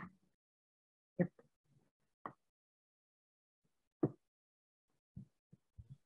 Oke, udah Bu Okta lagi? Udah Pak. Ya, ini tadi juga ada penyisian amonia yang lebih banyak bau-baunya ini ya kan. Itu jadi kalau kalian melihat pengolahan di instalasi air minum air limbah, pentingnya transfer gas ya. Itu sebenarnya tadi itu. Ini ya untuk menyisihkan besi, mangan, amonia yang bau-bau itu semuanya dibersihkan tuh ya. Kemudian penyisian menghilangkan CO2 ya kan, bau dan rasa, keberadaan CO2. Ini kenapa sih ini? Bentar, ada telepon nanti apa ini?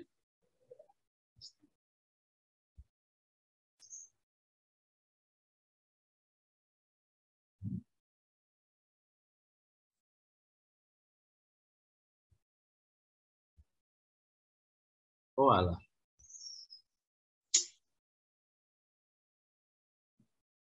Lah. Ada bunyi soalnya. Ya, menyisihkan karbon dioksida, ya keberadaan karbon dioksida terlebih dalam air akan menyebabkan air menjadi sangat asam, ya. Jadi kalau pada saat kita lama musim kemarau, kemudian di kota itu juga ada polusi udara yang notabene adalah polusi CO2. Nah, ketika pertama kali hujan, maka seringkali dikatakan sebagai hujan asam. Karena apa ya? Itu tadi banyak esuk CO2, ya, banyak CO2 dikatakan sebagai hujan asam. Kemudian penyisian bau dan rasa, ya. Bau dan rasa pada air merupakan indikator keberadaan bahan-bahan lain dalam air, disebabkan oleh adanya ganggang, mineral terlalu, bahan organik dan sebagainya, ya. Nah, ini ada pilihan desain dan karakteristik operasi aerator. Ya, ini ada aerator mekanik, pengisiannya 50-80% CO2 dengan waktu detensi 10-30 menit, kedalaman tangkinya 2-4.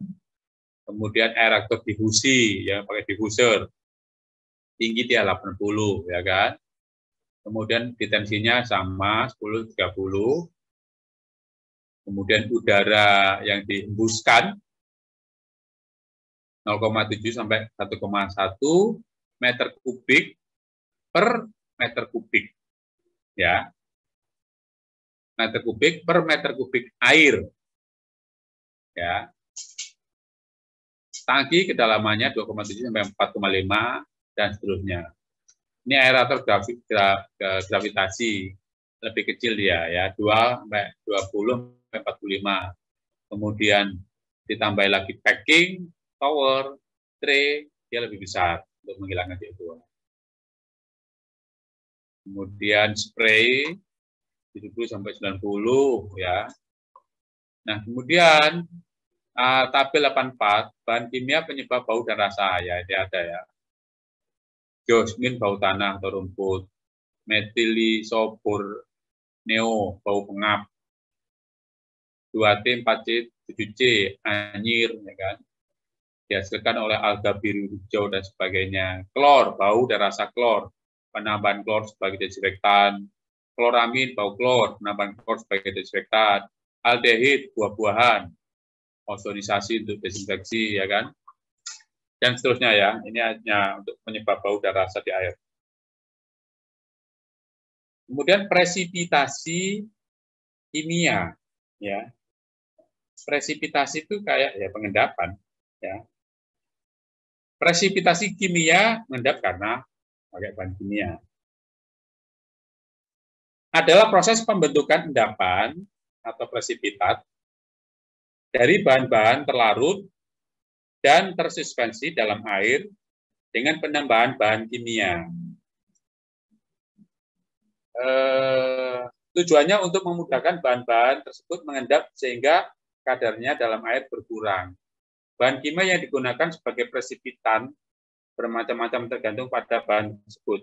Presipitasi yang paling umum adalah proses koagulasi, flokulasi dengan penambahan koagulan agar bentuk flok yang mudah diendap.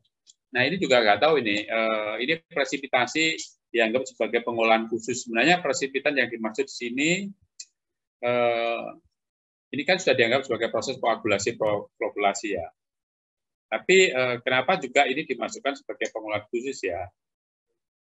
Yang seharusnya ada di dalam presipitasi kimia itu adalah tadi itu aerasi, yang kemudian aerasi menghasilkan endapan di dalam kerikil yang kemudian berwarna coklat, nah itulah presipitasi.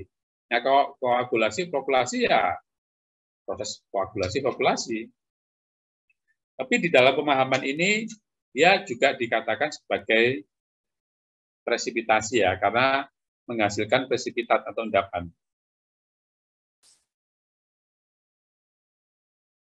Bentar ya.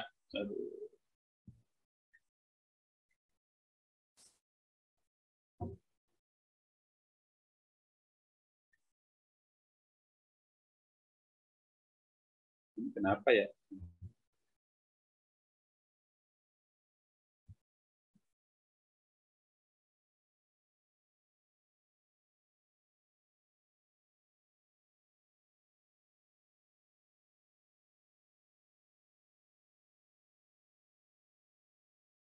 Oke. Penggunaan presipitasi kimia. Oksidasi dengan oksigen. Nah, ini benar kan? Kalau ini baru yang dinamakan sebagai presipitasi. Dengan oksigen maka menimbulkan endapan. Dengan klor dioksida, oksidasi dengan kalium permanganat, oksidasi dengan ozon. Ya. Ini untuk penyisian logam berat, unsur yang mempunyai massa atom besar. Logam berat meliputi air raksa, timbal, kadmium, kemudian dan lain-lain, krom, arsen, antimon, dan sebagainya. Mempunyai sifat berbahaya, toksik terhadap tubuh manusia, harus diminimumkan. Metode presipitasi logam berat adalah dengan pengaturan pH agar di atas 8. Hampir semua logam berat mempunyai sifat yang sama dalam kelarutannya seiring dengan naiknya pH. Kelarutan rendah menyebabkan logam berbentuk presipitat. Ya. Ingat ya, kelarutan rendah, maka dia akan membentuk presipitat. Kelarutan itu kayak ya viskositasnya. Kalau dia larut, encer, kemudian ada udara, maka dia akan ada gas ya, maka dia akan mudah sekali untuk mengendap sebagai presipitat. Ya kan? Kemudian hidroksida umumnya dipakai untuk presipitasi logam seperti tembaga, timbal. Nah, ini jadi presipitasi ya. Sulfida efektif digunakan untuk presipitasi logam, kadmium, tembaga, seng, dan sebagainya. Kemudian reaksi pembentukan presipitat akan berlangsung dengan baik pada pH 8 hingga 11 ya. Kemudian operasi presipitasi adalah melalui unit-unit pengadukan cepat sedimentasi. Nah, kalau yang ini terakhir itu contoh koagulasi, flokulasi. Saya pikir ini juga sudah berulang-ulang, ya, adalah menggunakan filter membran.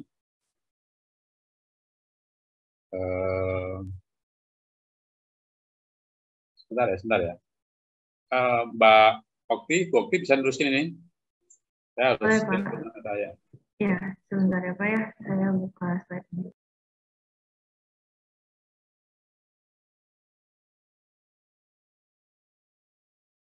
silakan aja. Ini kan diulang kemarin ya. Ini yang share screen tetap Bapak? Atau jadi saya yang share screen Pak? Sebentar. Sebentar, saya coba buka juga materinya.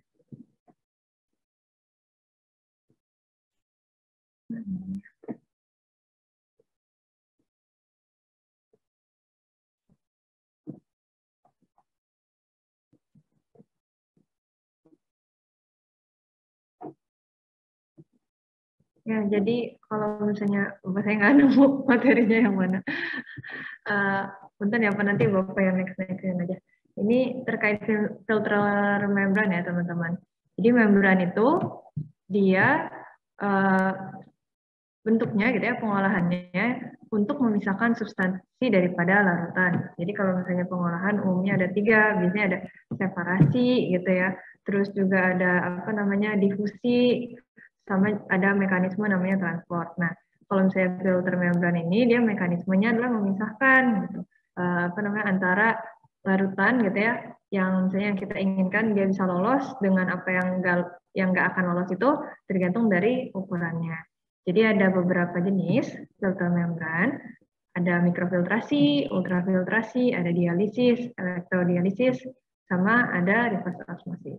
Perbedaannya apa aja? Di sini ditampilkan ya, apa namanya terkait ukuran dari partikel yang disisihkan dari proses tersebut. Jadi reverse osmosis dia ada di rentang apa namanya rentang sekian sampai sekian gitu kan. Setelah itu ada elektrodialisis dan macam-macam gitu. Itu yang paling kiri gitu ya. Yang paling kiri itu sebenarnya yang apa namanya berarti partikelnya yang tersisihkan semakin banyak, yang lolos semakin sedikit gitu.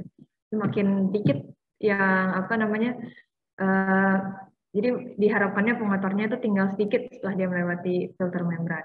Dan untuk apa namanya filtrasi kain dia di paling kanan gitu ya. Jadi masih banyak beberapa yang lolos setelah dari apa namanya proses filter membran. Selanjutnya bisa Pak Trimo udah bisa lagi? Ya, menambahkan Bu Okti ya. Ya ini hanya pembagian filter ya. Jadi orang mendefinisikan filter berdasarkan pori ya. Pori itu filtrasi kain itu ada untuk partikel kain diameternya 100 sampai 1000 mikron ya, berarti itu sampai 1 mili itu 1000 mikron itu 1 mili kan ya kalau salah ya 1000 mikron 1 mili ya, kemudian juga 1 sampai 1000 mikron itu sedimentasi, kemudian 0,1 sampai hampir 1000 sentrifugasi, kemudian semakin ke sana mikrofiltrasi, ultrafiltrasi, ultrasentrifugasi ya nggak tahu di mana. Dialisis, pertukaran ion, elektrodialisis dan reverse osmosis.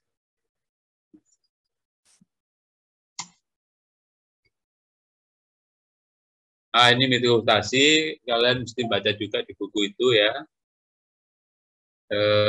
Mikrofiltrasi adalah proses membran cross flow. Tekanan rendah untuk memisahkan. Tekanannya masih rendah ya. Karena dia nggak perlu dipompakan, masih rendah.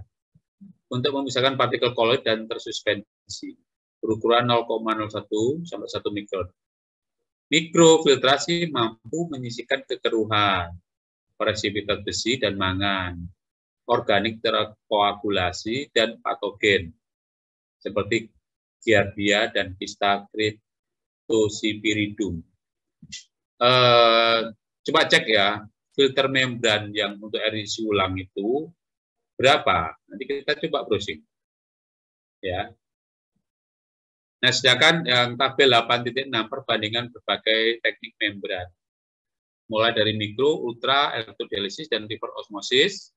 Ukuran porinya juga ada. Kalau reverse osmosis sama elektrodialisis itu kurang dari 1 nanomikron. 1 nanomikron ya kan. Gaya dorongnya arus isi 0,27 0,36 kW per LB garam. Oh. Tujuan penyisian adalah ion garam. Reservoir osmosis juga itu. Tujuan ionnya adalah tujuan penyisian adalah ion garam dan bahan koloid.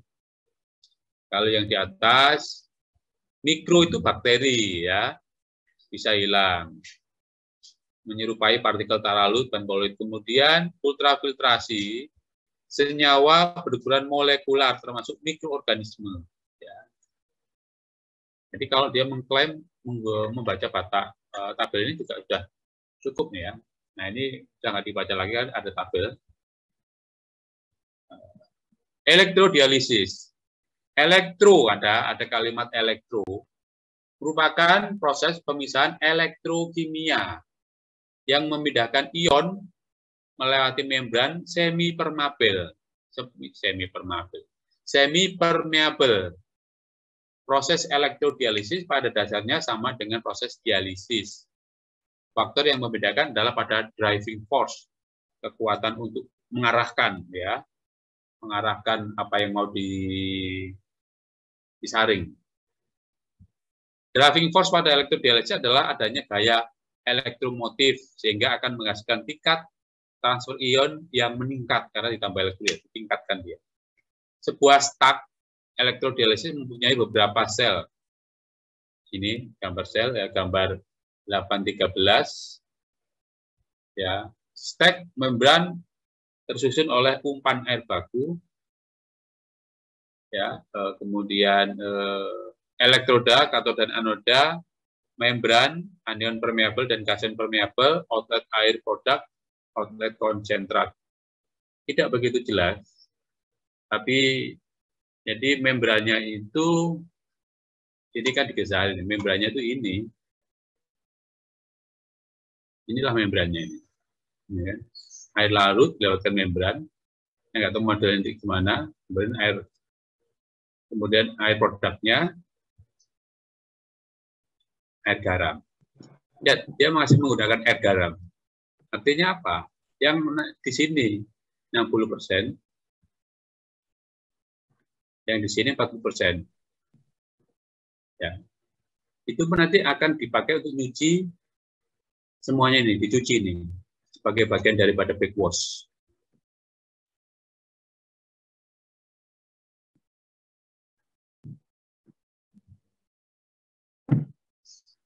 Reverse osmosis, ya kalian teorinya ini ya. Reverse osmosis mempunyai pemisahan pelarut solvent seperti air dari larutan garam dengan menggunakan membran semi permeabel dengan tekanan hidrostatik, dengan dipompa dia nih. Ya, ya ini membrannya. Nah, ini kan gambar sangat sederhana, nggak segini juga, nggak begini juga ya. Ini larutannya nanti memisahkan garam. Ya, jadi seakan-akan ada tekanan, ditekan ya, kemudian akan menjadi begini, ya. Tekan begini. Maka penekanan ini menggunakan pompa yang luar biasa besar untuk kemudian airnya dilewatkan dalam membran, ya. Maka saking dia porinya sangat kecil, mineral hilang. Yaitu mineral yang dimaksud adalah garam. Reverse osmosis serupa dengan ultrafiltrasi atau mikrofiltrasi. Karena ketika teknik itu memanfaatkan membran semi-permeabel dan tekanan hidrostatik untuk mendorong pelarut menembus membran. Makanya kalau dia nggak pakai pompa, cukup kenceng, nggak bisa menembus airnya itu. Ya, oke. Sebentar ya.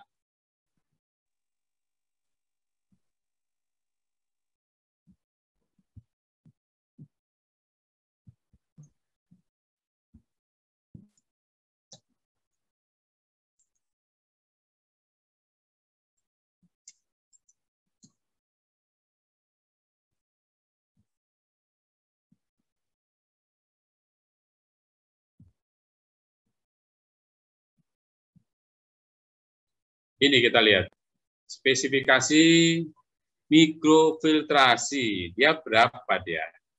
Jadi yang kayak gini nih. Ini bisa beli di mana aja ini ya.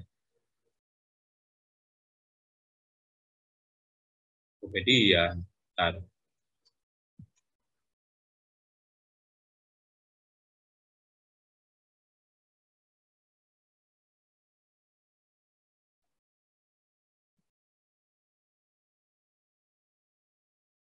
Ini Alibaba. Ya. Kalau mau visit, ini Alibaba.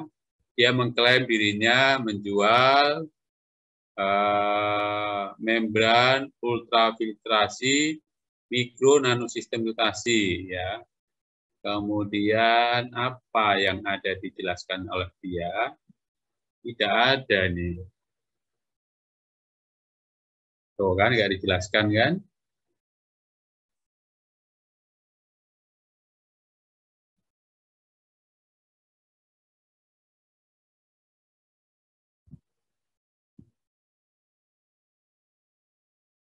Ini kemampuan pasokan 100 set per tahun. Waktu ini merek John Top, film Deck Dow, kapasitas ton, tapi nggak ada ini. Oh ini ya. Kelihatan nggak nih?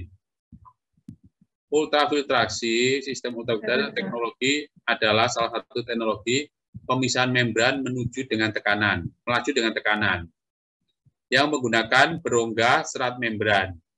Itu adalah asimetrik semi-permeable membran, terbuat dari bahan polimer atau teknologi khusus dengan bentuk berongga tabung serat, sehingga di bawah pekerjaan dari tekanan. Molekul kecil melalui membran menjadi air ultramurni, sedangkan molekul besar, protein, berbagai enzim, asam nukleat, dan polisakarida, koloid, dan bakteri dipertahankan keluar dari membran untuk air terkonsentrasi.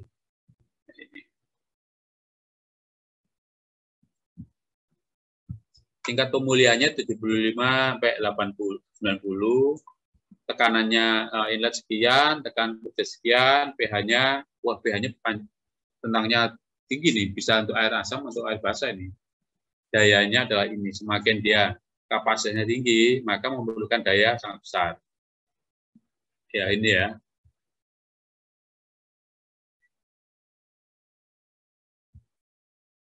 Ini beli di Alibaba ini murah. Cuma saya nggak tahu bagaimana cara belinya ini.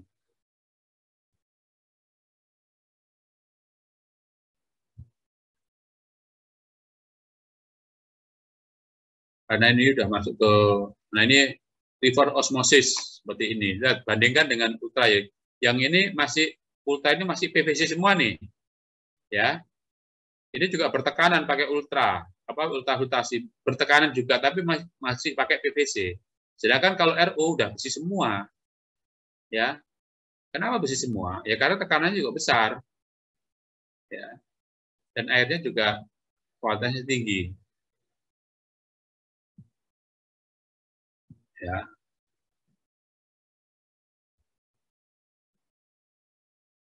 Ini pengepakan pengirimannya.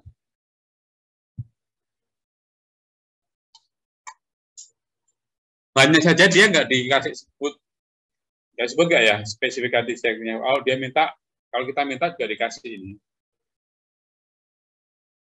Klik di sini untuk informasi lebih lanjut. Oke. Itu ya kira-kira ya. Tadi kalau kalian juga iseng-iseng edisi ulang, dilihat aja apa namanya mikrofiltrasinya bagaimana. Dulu sudah saya pernah kirimkan. Nah, ada dua, terakhir adalah adsorpsi. Adsorpsi adalah teknik pemurnian air untuk menghilangkan berbagai senyawa air dari limbah industri. Absorpsi paling umum diterapkan untuk menghilangkan atau konsentrasi rendah senyawa organik yang tidak terdegradasi dari air tanah. Kemudian persiapan air minum, air proses atau berbagai pembersih pembersihan tersier setelah misalkan pemurnian biologis. Oh, bahasanya ini. Adsorpsi terjadi ketika molekul dalam cairan mengikat diri ke permukaan zat, kemudian zat padat. Adsorben memiliki area permukaan internal yang sangat tinggi yang memungkinkan adsorpsi. Nah, intinya gini, intinya adalah adsorben yang digunakan adalah zeolit. Ya. Kemarin kalau kita ngomong soal difiltrasi ya, juga ada ngomongin soal zeolit ketika air yang digunakan itu punya spesialis khusus, sehingga filternya selain berfungsi sebagai filter, tapi juga berfungsi sebagai adsorpsi. Dia menggunakan adsorben yang namanya zeolit, kalian bisa browsing. Zeolit alam atau sintetis memiliki distribusi pori yang sangat homogen, sama semua homogen. Dan punya situs ikatan kutub, nggak tahu apa ini. Zeolit jauh lebih selektif daripada karbon aktif. Jadi sama sebenarnya, adsorpsi itu ya kayak karbon aktif, tapi dia lebih khusus. Dia lebih khusus karena memang menggunakan batuan zeolit yang tersendiri ya. Kemudian mineral tanah liat alami. Seringkali kita melakukan koagulasi, flokulasi, ya, untuk menghilangkan kekeruan, tapi gagal pada saat airnya itu berwarna. Ya, menghilangkan kekeruan karena koloid tersuspensi bisa membentuk vlog, mengendap. Tapi kalau air berwarna dia nggak bisa. Maka dia pakai adsorpsi. Salah satu adsorpsi yang sering dipakai adalah mineral tanah liat alami, air tanah liat, ya. Nah itu caranya apa?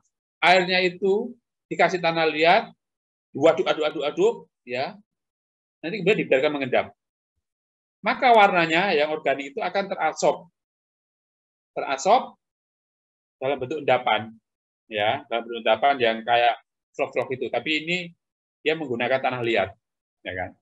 Memang ini agak merepotkan, ya, agak merepotkan ketika saya punya pengalaman untuk mengolah air gambut, ya kan, yang notabene loh kok masih berwarna coklat ya, dicoba pakai tanah liat, ya itu, tapi ya manual ya kan, diaduk, kemudian ditunggu lagi, jernih ya kan, karena yang warnanya itu teradsorb oleh tanah liat ini, atau menggunakan silika gel, aluminium aktif, ya. Nah, silika gel tahu kan ya, kalau kita beli sesuatu ada silika gelnya, kadang-kadang beli sepatu aja ada silika gelnya, ya kan? Nah ini juga ya, adsorben sangat polar dengan afinitas besar terhadap air. Biasanya digunakan untuk menghilangkan air dan media apolar untuk menghilangkan kelembapan. Ada makanan kacang atau makan apa ya di dalam toples kasih ini supaya dia nggak lembab. Asam silikat lagi juga. Ya, adsorpsi tadi ya. Nah, ini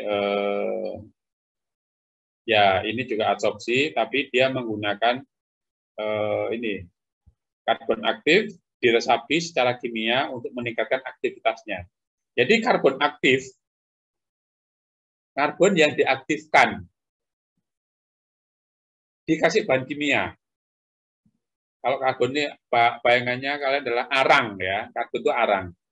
Arangnya itu kalau dipakai sebagai adsorban bisa, tapi ini diaktifkan lagi dengan diresapi secara kimia. Karbon yang diimpregnasi secara khusus dikembangkan untuk menangkap zat kimia yang biasanya sulit diserap dengan karbon aktif standar. Ya, jadi karbon aktif diaktifkan lagi dengan diresapi bahan kimia untuk mengadsorpsi material lagi khusus. Ya, impregnasi dapat dilakukan menggunakan COH, K2CO4, H2SO4, dan sulfur untuk menghilangkan sulfida organik, amonia, dan amina. Instalasi adsorpsi dengan adsorben selain karbon aktif biasanya terdiri dari 2 kolom, yang juga menjadi jenuh waktu. Zeolit dan adsorben yang menyerap materi anorganik diregenerasi menggunakan bahan. Jadi dicuci lagi. Diregenerasi itu zeolitnya ini dicuci lagi karena dia sudah nggak mampu menyerap, dicuci lagi dengan bahan kimia. Ya, nanti fungsi zeolitnya hidup lagi. Yang ini dianggap sebagai resin.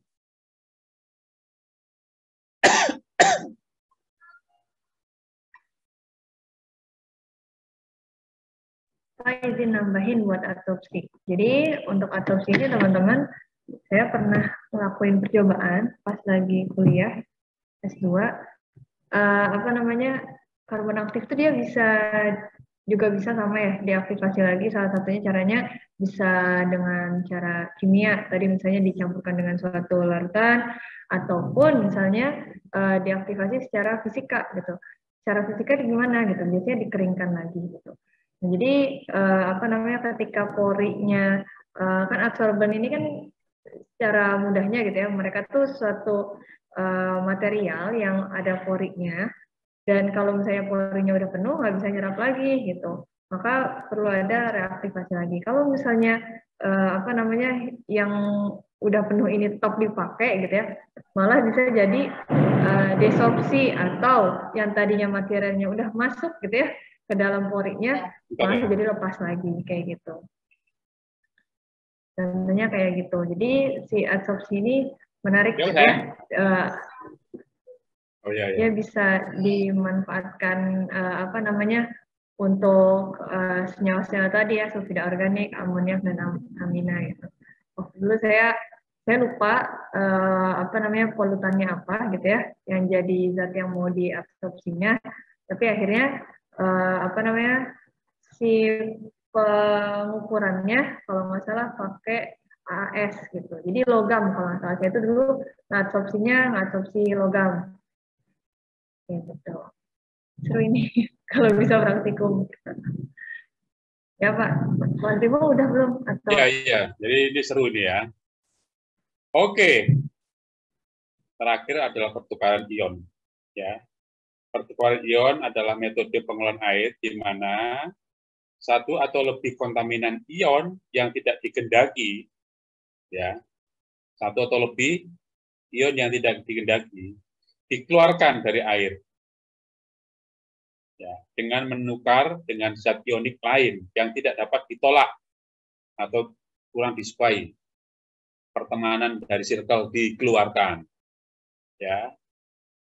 Baik kontaminan dan zat yang ditukar harus dilarutkan dan memiliki jenis muatan listrik yang sama, positif atau negatif. Contoh khas pertukaran ion adalah proses yang disebut pelunakan air, yang bertujuan untuk mengurangi kandungan kalsium dan magnesium. Namun demikian, pertukaran ion juga efisien dalam menghilangkan logam beracun dan air. Keuntungan salah satu teknologi yang paling tepat untuk menghilangkan ion anorganik terlalu secara efektif. Kemungkinan untuk meregenerasi dengan resin. Jadi resin itu kayak resin ya. Nanti kalian lihat kayak bahan kimia, tapi kemudian bisa diganti. Kayak apa ya? Butiran-butiran kerikil, tapi kayak berbentuk plastik, ya kan? Ya, yang itu bisa ada apa namanya? Ada muatannya. Nanti kalau udah dia jenuh, diganti itu resinnya. Ya. Kemudian kekurangan tidak menghilangkan bakteri secara efektif, iyalah ya kan? Karena kalau bakteri kan desinfeksi, biaya plus tinggi dalam jangka panjang karena selalu mengganti resin. Proses degradasi lapisan pertukaran ion membuang air garam ke lingkungan. Ya ini contohlah ion exchange water treatment. Jadi semuanya itu sudah ada produk yang dijual, ya kan? Ini water softener, pelunakan air, pelunak air, dan ion exchange system. Oke, selesai. Tepat waktu. Lebih. Mau nambahin sedikit, Pak? Silakan. Ini pertukaran ion ini saya bakal selalu ingat karena waktu saya sidang S1, saya itu ditanya, cara untuk menyisihkan TDS, jadi kan partikel itu ada yang suspended, ada yang dissolve ya. Gimana cara menyisihkan TDS? Saya tuh lupa blast gitu ya, caranya gimana. Terus jawabnya seadanya waktu itu. Begitu beres sidang, saya baru ingat, oh ini tuh TDS itu bisa disisihkan dengan pertukaran ion gitu, ion exchange gitu. Jadi teman-teman diingat-ingat gitu ya. Tiap proses itu dia bermanfaatnya untuk menyisihkan apa gitu. Coba tahu nanti kalau tahun depan teman-teman sidang gitu ya, ditanyanya yang kayak gini lagi. Gitu aja Pak. Dari saya. Ya.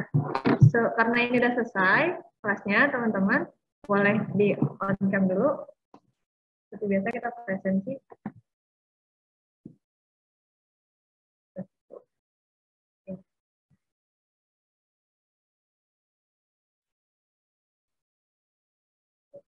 Oke, halaman pertama 1, 2, 3. Halaman kedua ya 1, 2, 3. Oke, makasih dari Pak Trimo. Ada lagi Pak? Cukup? Atau ada lagi Bapak yang mau disampaikan? Bapak masih ingat? Ingat ion exchange, mengeluarkan pertemanan dari silker. Nggak ada. Ya, makasih Pak. Ya, segitu aja teman-teman. Saya akhiri dulu. Oh, sorry. Kita mau UTS kan? Iya Pak. Ya, oke. Ya, siap-siap ya teman-teman belajar yang serius. Semoga lancar UTS-nya. Belajar. Saya akhiri apa ya? Mari semuanya. Silahkan live meeting. Saya masih jadi host, jadi belum bisa live. Makasih Bu. Yo. Makasih Bu, makasih Bapak.